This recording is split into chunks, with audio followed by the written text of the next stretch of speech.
Let's go a little bit harder on metacognition, the notion that you don't have to believe everything you think. I love the way that you talk about that. Yeah, we have a huge frontal lobe, and it's 40% of our entire brain. And most people, when they have a thought, they just think that that's the truth. And I think one of my greatest realizations in my own journey was just because you have a thought doesn't necessarily mean it's true.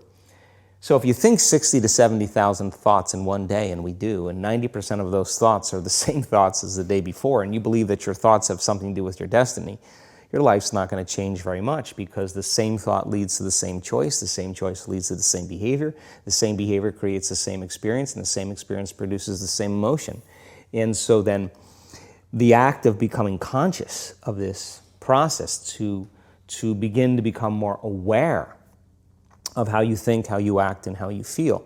It's called metacognition. And so then, why is that important? Because the more conscious you become of those unconscious states of mind and body, the less likely you're going to go unconscious during the day. And that thought is not going to slip by your awareness unchecked, because it means to know thyself. The word meditation means to become familiar with.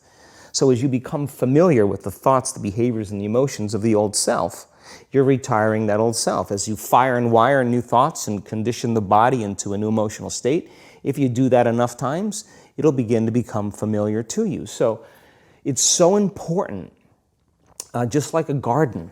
If you're planting a garden, you got to get rid of the weeds.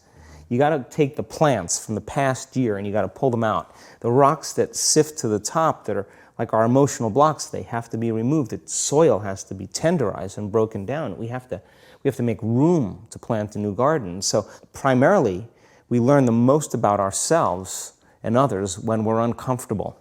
Because the moment you move into that uncomfortable state, normally a program jumps in. When that program jumps in, it's because the person doesn't want to be in the present moment and engage it consciously. So when you teach people how to do that with a meditative process, turns out that when they're in their life, they're less likely to emotionally react. They're less likely to be so rigid and believe the thoughts they were thinking.